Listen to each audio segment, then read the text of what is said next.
EF21 is sponsored by the Climate Council of Greater Kansas City and KKFI 90.1 FM, Kansas City Community Radio.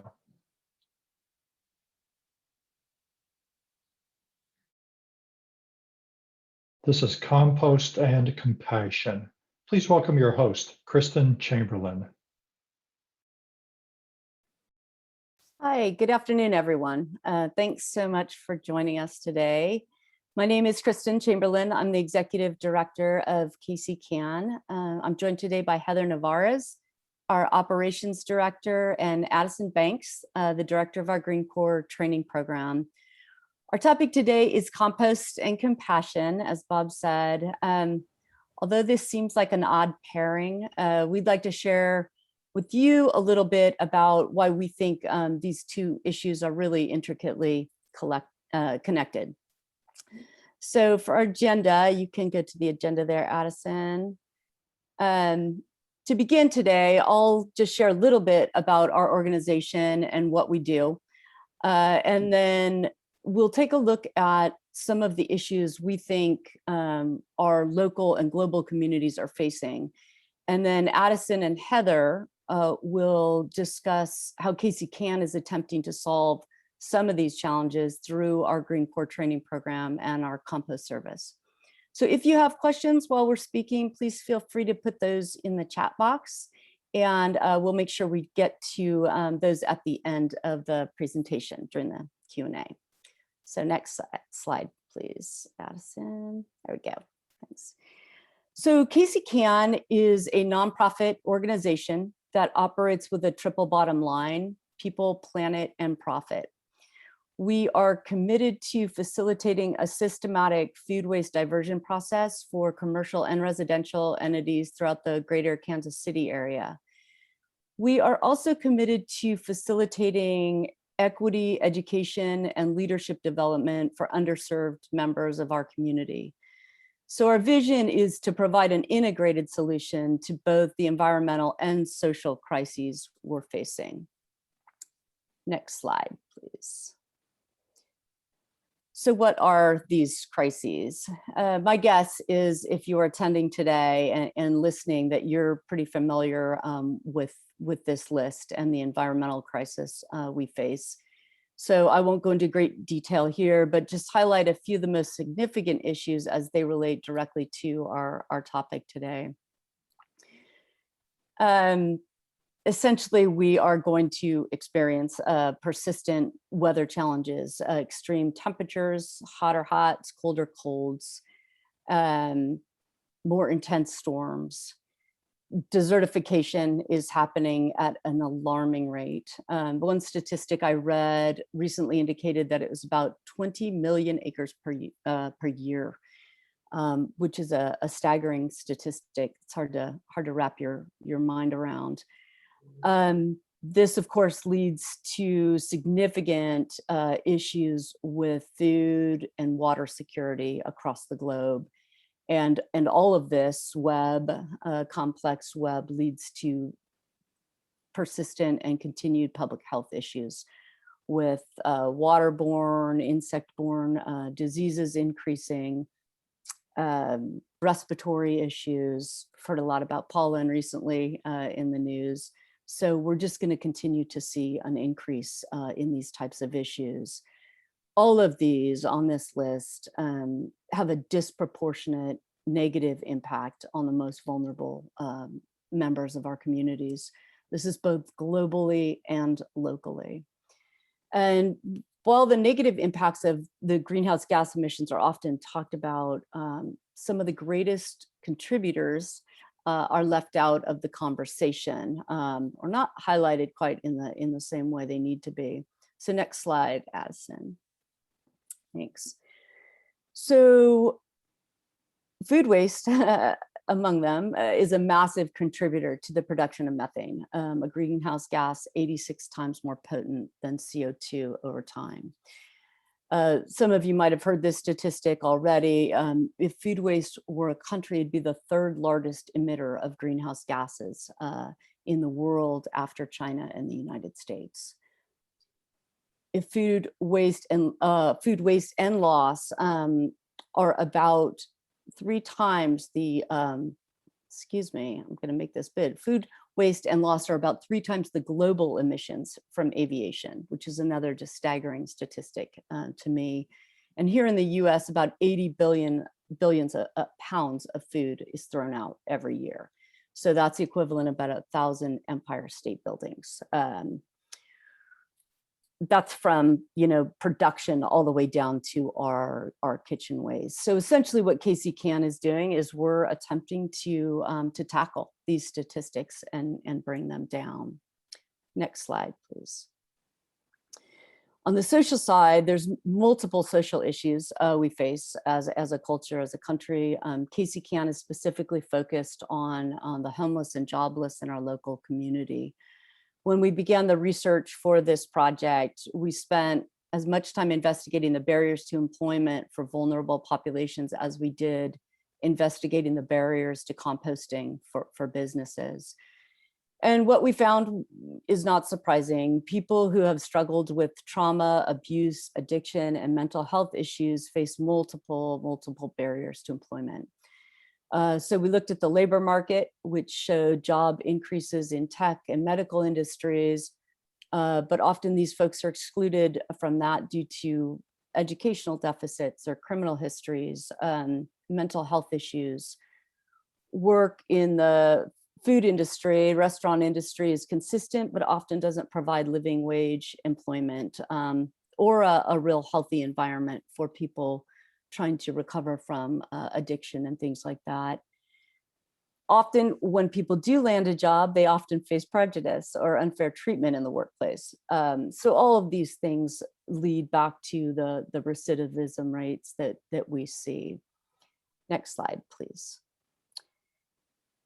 There are solutions to these things. They're not complex. They're not complex solutions, but the research shows that by creating a safe therapeutic work environment for these individuals to return to work, a place that provides some wraparound services, allows them to heal and supports, their recovery process, is effective. Education and job training is effective. People coming off the streets or out of prison often do not have the education needed to enter into a living wage job. So they need assistance here. They don't have anything to put on a resume. So again, this is easy for employers to create positions and internships that allow people an opportunity to get some job experience. And then finally, mental health, I like to raise because I think as a culture, we've got to start looking at this situation differently. There's no reason that people with various mental health conditions cannot be employed. And we just need to reassess how in fact we're providing those jobs. And that's what we're trying to do at KC Can. So next slide, please. So before I hand it over to Addison to dig a little deeper into how we're doing that and tackling the issue, this quote by Pope Francis from 2018 really kind of sums up our mission and vision for that. He says, "We are not faced with 2 separate crises, one environmental and the other social, but rather one complex crisis, which is both social and environmental. Strategies for solution demand an integrated approach to combating poverty, restoring dignity to the excluded, and at the same time, protecting nature." So I think these 3 strategies are attainable. And with that, Addison, I'll turn it over to you, and you can talk about how we're trying to do that through the Green Corps training program. All right. Thank you, Kristen. So as Kristen said, I'm going to talk about KC Can's Green Corps training program. So KC Can is addressing both environmental and social crises by offering its Green Corps training program to individuals facing significant barriers to employment, like homelessness. This is a free program that utilizes 2 nationally renowned criteria: provide environmental literacy and work readiness training. The training introduces trainees to green jobs within the green economy, and the work readiness portion of the training helps trainees develop soft skills or people skills. Finally, after graduating from the program, we assist graduates in finding employment within the green economy. So there are basically two steps in the Green Corps training. First is the training itself, and second is the assistance finding green jobs. I'll talk a bit more about the green jobs later, but I'm going to start with step one, the training. There are two criteria that we work through every day in training. We provide environmental literacy with the Roots of Success curriculum and soft skills with the Conover online curriculum. So with the Roots of Success curriculum, we have several modules. The fundamentals of environmental literacy is an introductory module. Then the rest of the modules are themed. We learn about energy, building, transportation, health, food, and agriculture, water, waste, social entrepreneurship, and community organizing and leadership. I'm going to go talk a little bit about what we learn in the water and waste module next, but we'll shift over to Conover Online, where the trainees learn soft skills like attitude, communication, planning and organizing, and teamwork, among many other things.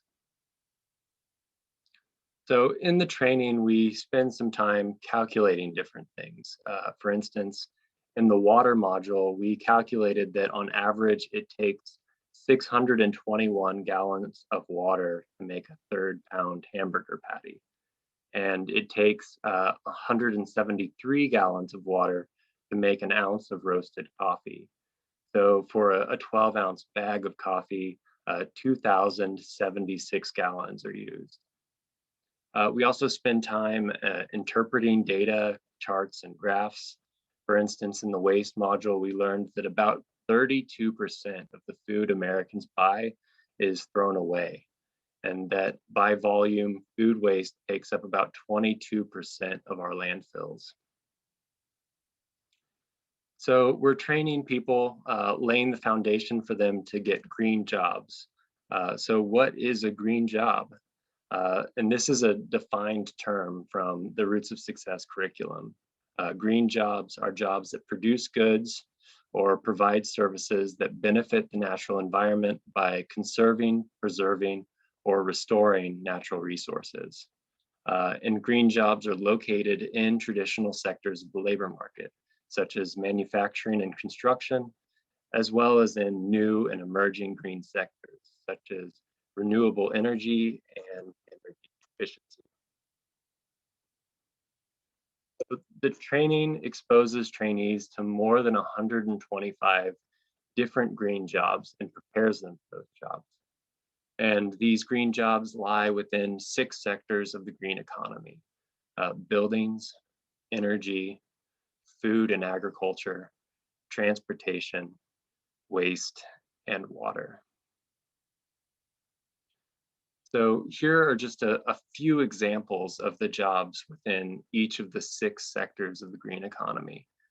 In buildings, there are construction jobs like home improvement retrofitter and insulation installer, and there are green design jobs like urban planner and a landscape architect. In energy, there are energy efficiency jobs like an energy auditor and an HVAC mechanic. And there are also renewable energy jobs like a solar panel installer and a wind turbine technician. In food and agriculture, there are jobs that deal with food production, like a farmer and an urban garden installer. And there are jobs that deal with food distribution, like a cooperative bakery employee and a grocery worker. In transportation, there are public and mass transportation jobs like a bus system operator and a railroad worker. And there are alternative transportation jobs like electric vehicle assembler and a bicycle mechanic. In waste, there are non-hazardous solid waste jobs like recycling or compost driver and a recycling sorter. There are also hazardous solid waste jobs like a hazardous waste removal worker. In water, there are jobs in water delivery like a pipe layer, and there are jobs in wastewater management like a wastewater treatment plant operator. There are stormwater management jobs like a stormwater technician, and there are water conservation jobs like a water conservation educator. Again, these are just a representation, a few examples of green jobs that are within these 6 sectors. So in addition to giving people knowledge about environmental issues and green jobs, the training strives to prepare trainees for the workplace. This is soft skills training.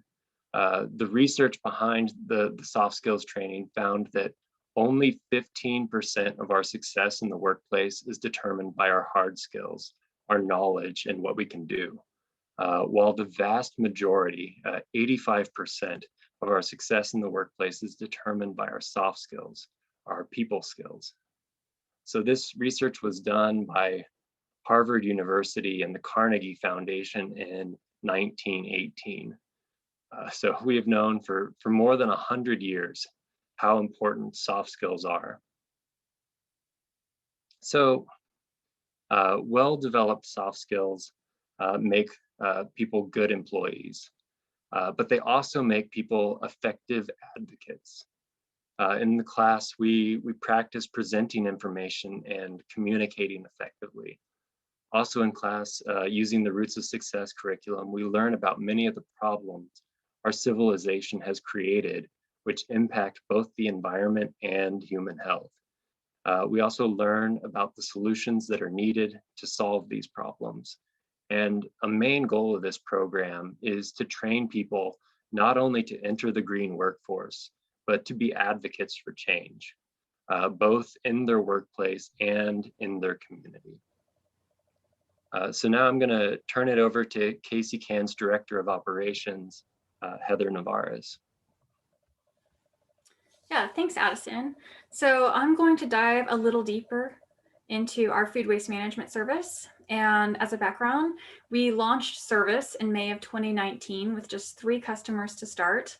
And we were adding quite a few new customers, and then the pandemic hit in early 2020.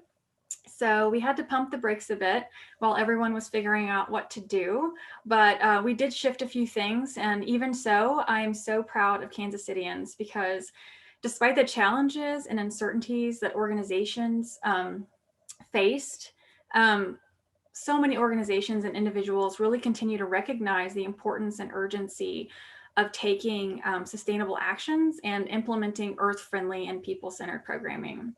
So together with the Kansas City community, we've been able to turn around about 1 million pounds of food waste into nutrient-rich compost, which is a savings of 876,000 pounds of greenhouse gases from being pumped into our atmosphere.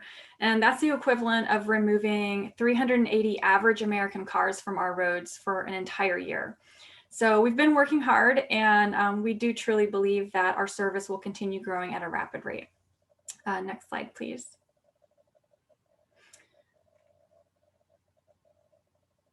And how exactly does our service work?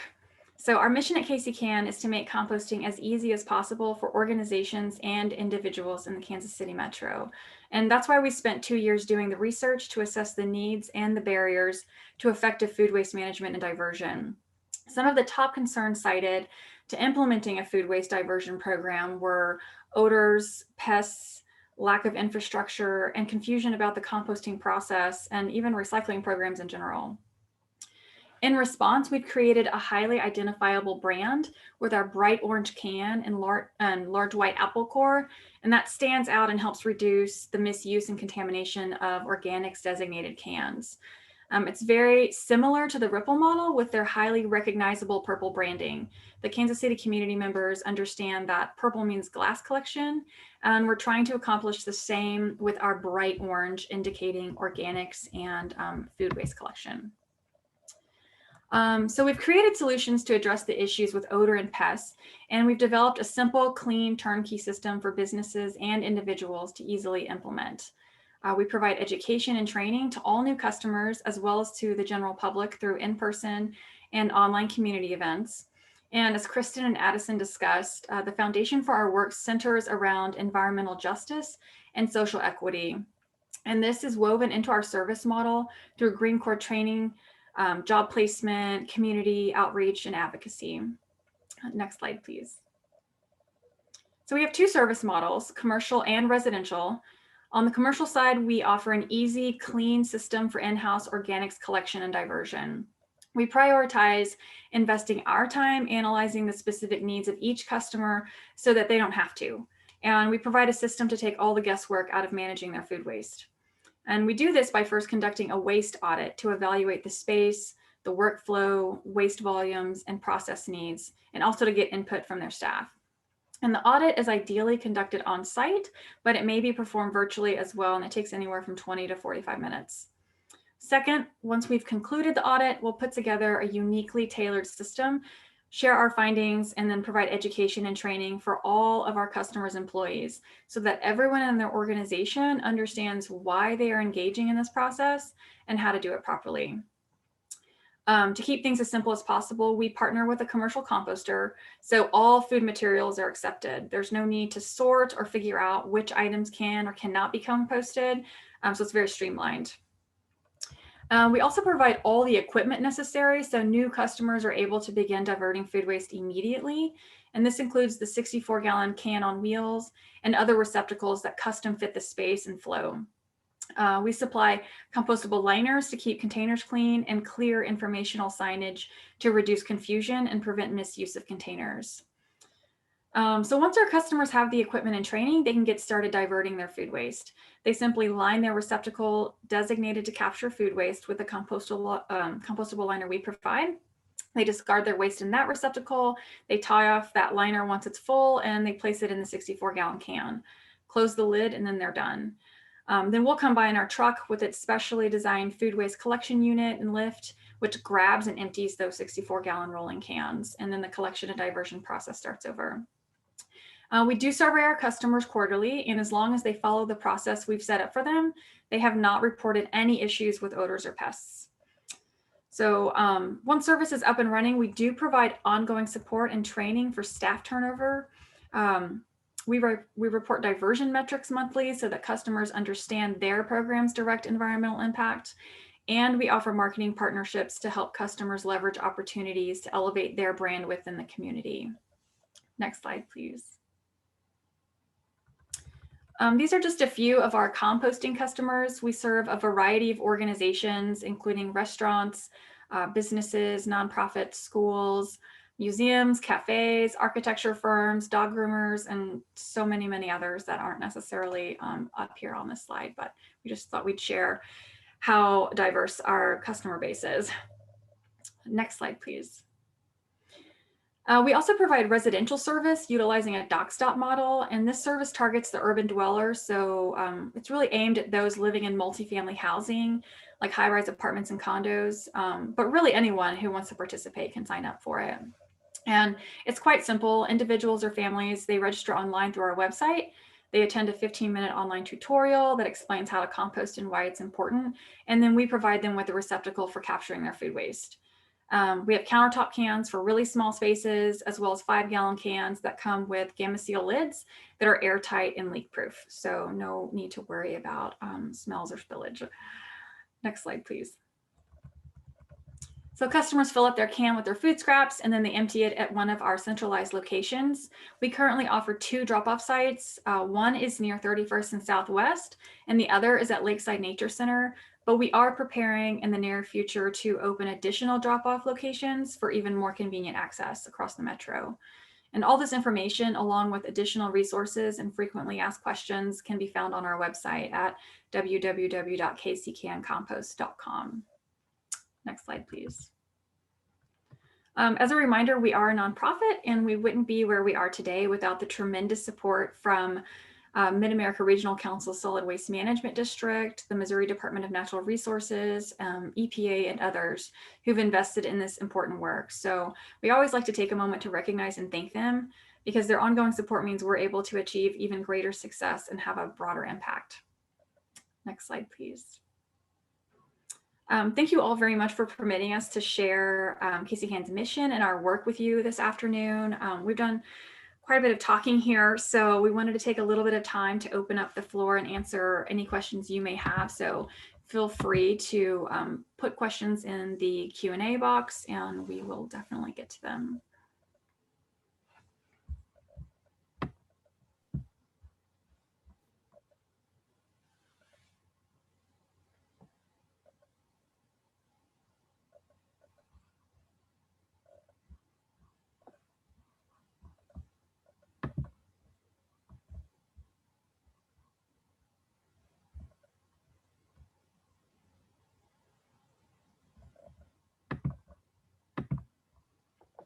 So far, I'm not seeing anything pop up. So either people were bored and fell asleep or we really answered everyone's questions. There is a question that popped up from Chris Avery. It says, will there be a drop off in the Northland anytime soon? Kristen, do you want to take that or? Sure. I mean, we're working with organizations, centralized locations to try and make those accessible. So I will say yes to that. I mean, that's our plan, to be expanding as much as we can, and we're taking on new sites as they pop up and make sense. So we're looking at partnering up in Lee Summit, or down in Lee Summit, I guess. So very open to that, yes. Next question from Sarah says, are there any systems for composting pet waste? Oh, no, that's a goal of mine too. I actually, probably a year ago, we even had a name for the business, but we've had to focus on food waste at this point, and you can't mix them, mostly because of cat waste, which ends up in there, but not yet. So someday soon, maybe we'll get there. Next question is from Mary, and it says, are there other metro areas who are working with similar models? That's a good, interesting question. And yeah, when we first did our initial research, again, this dates back several years now, 2016 we started. There are other cities doing different types of things. So in Maryland, I think it's outside Baltimore, there's a veterans program that's doing composting, and they work with people returning from, Iraq, Afghanistan, places like that, people dealing with PTSD. So they were part of how we built our model, was learning from them. There's also in Philadelphia area, there's a bike program where people collect, they pay individuals who are homeless or having difficulty, with employment, to collect the food waste on bikes, and then they get paid a wage for the day that they collect. So there are some really interesting programs across the country. Ours is unique to this region. We built it specifically for this area, but other locations like a downtown Philadelphia where housing is tight, they're developing some really interesting programs. Next question is from Norm, and Norm asked, your drop-off model, do we pay per drop-off for the buckets or for other things? You want to take that one, Heather? Sure. The drop-off program is it's about $12.99 a month, and so the two different locations which are expanding, you can take your bucket. We'll provide you with either the little countertop or the 5-gallon, and you can fill it and then drop off really as many times as you want. So it's really all that's involved. It's pretty simple.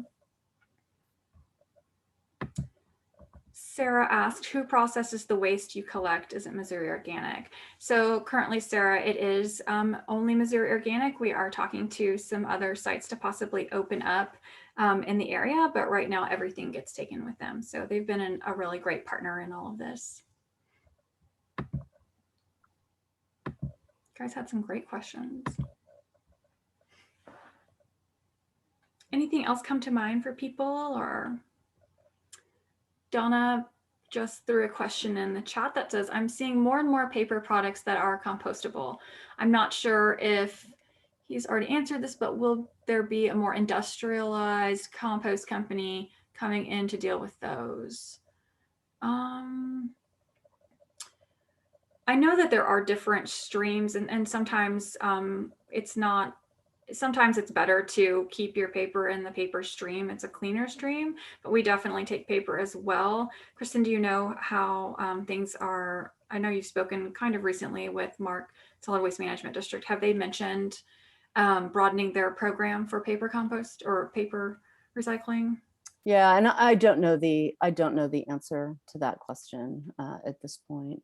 I do know a lot of our restaurants and customers are using those products, and we do collect all of them ourselves. So, so we expand that way, and we're trying to take more paper waste from restaurants just because it's there and makes sense for them. We've got a great brewery who's now got all his customers, you know, trying to do that.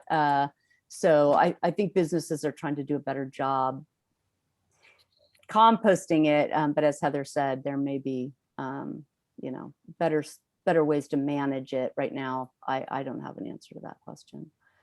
Yeah, and I do unfortunately think it's very challenging because across the system, there's not, it's not uniform across the system, and there are very unclear instructions or markings on products.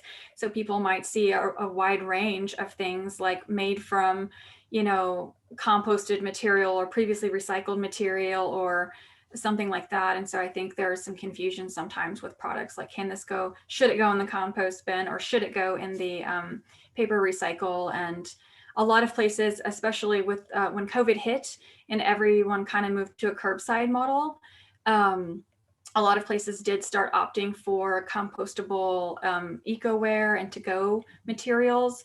And then some people didn't realize, like, well, if you do that, you can't really send it to be recycled. It has to have a fine, or, you know, for it to be broken down as efficiently and used the way it's meant to be. So it's been a little bit of a challenge hooking up those systems, but. Next question from Norm is, are you single-use plastics? Okay, all the single-use plastics are compostable. I'm guessing, Norm, that you're meaning okay, all the single-use plastics are compostable. Do you mean they are not compostable, but there are some products that are designed to look actually like I don't know if they're designed, but they look like plastic. However, they are compostable, but they should have a little symbol on them that says BPI certified in order for them to be composted at the commercial facility. Next question from Sarah is, do you accept only vegetable, fruit, and grain waste? How about meat and bones? Great question. Since we work with a commercial composter, we accept it all. So you can throw the meat and the bones and the dairy and the eggshells and clam shells and everything else you can imagine. If it's food, then it can go in the cart and we can take it and break it down. So it's all welcome. We also take things like coffee grounds and coffee filters and tea bags and paper towels and, you know, flower arrangements, and we do take some paper and some cardboard, but all the food can go in. Question from Barbara, I may have missed this. Do the individuals in your green job readiness program also get experience through working for KC Can, or is it that the composting program funds the job readiness program? Yeah, so yeah, thank you, Barbara, for the question. So the individuals that go through our Green Core training, it's possible they can be hired by KC Can in an internship position. And this year, I think we have 3 or 4 positions available for the graduates of the program. The second part of your question is the composting program, what funds the job readiness program. We have an EPA environmental justice grant that funds the training program. So it's separate funding that runs that program.